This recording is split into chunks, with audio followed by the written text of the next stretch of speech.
Les pierres pour calmer le mental, pour vraiment apaiser son esprit. On peut avoir notre mental, notre esprit vraiment très embrouillé, très encombré parce qu'on peut être en dépression, parce qu'on peut être dans une période un peu compliquée, avec beaucoup de stress, etc. Donc on peut avoir plusieurs raisons qui font qu'on a un mental très, très envahissant et qu'on n'arrive pas forcément à apaiser.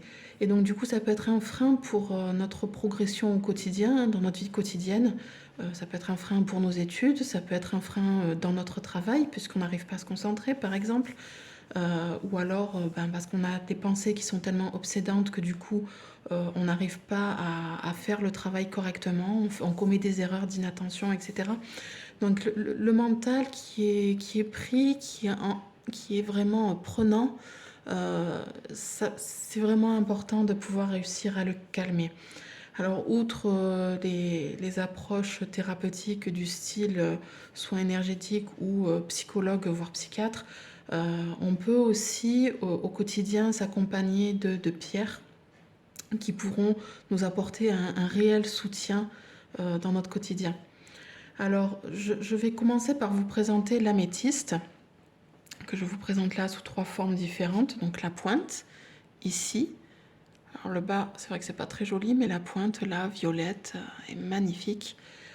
En druse, toute petite druse ici, ou en pierre roulée en cabochon, exactement là ici. Donc l'améthyste, en fait, c'est une pierre qui va nous apporter la sérénité. C'est une pierre qu'on va beaucoup utiliser lors des méditations. Elle nous aide à éloigner ces pensées distrayantes lors des méditations. C'est une pierre qui aide à se sentir moins dispersé et plus concentré. Donc c'est pour ça qu'elle va être intéressante dans notre travail pour calmer notre mental. Elle apporte vraiment une profonde sérénité.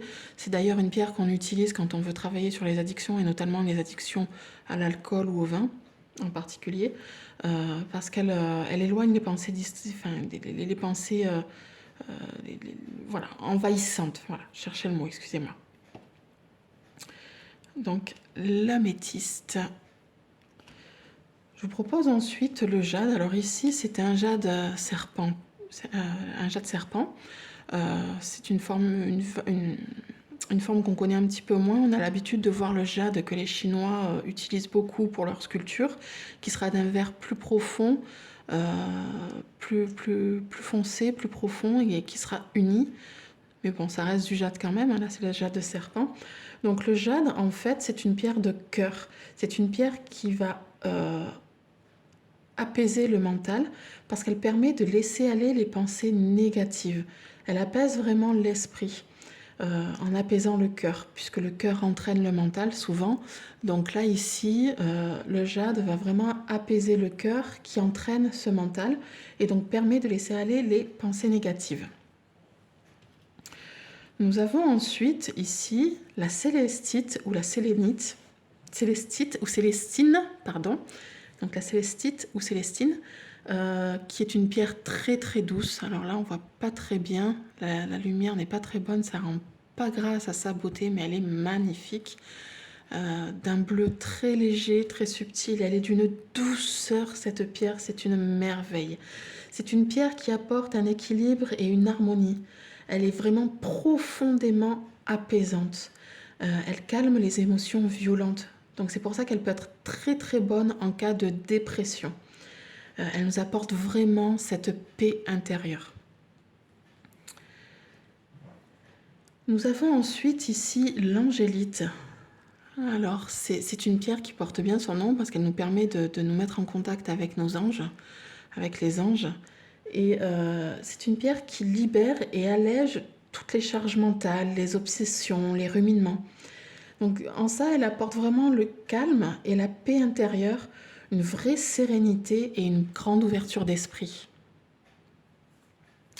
Et je vous propose enfin la manganocalcite, qui est une pierre rose. Alors là, on a l'impression qu'elle est blanche sur la vidéo, mais elle est vraiment rose, un peu laiteux. On peut voir un petit peu des stries dedans. Alors, on ne le voit pas trop à la vidéo, c'est bien dommage. Mais c'est une pierre rose, d'un rose très très clair et très doux, un petit peu laiteux. Donc c'est une pierre, moi je l'appelle la pierre cocon, parce que c'est une pierre qui va vraiment travailler sur le cœur pour apaiser tous les traumas. Et donc en ça, elle nous aide à pardonner aux autres, mais également à nous-mêmes. Et elle apaise les souffrances du cœur, donc les traumas, comme je vous disais, et elle lève les tensions et l'anxiété. Donc c'est pour ça qu'elle va être d'un bon soutien également pour pouvoir calmer le mental. Voilà. Donc l'améthyste, le jade, la célestine, l'angélite et la manganocalcite. À bientôt pour la prochaine vidéo.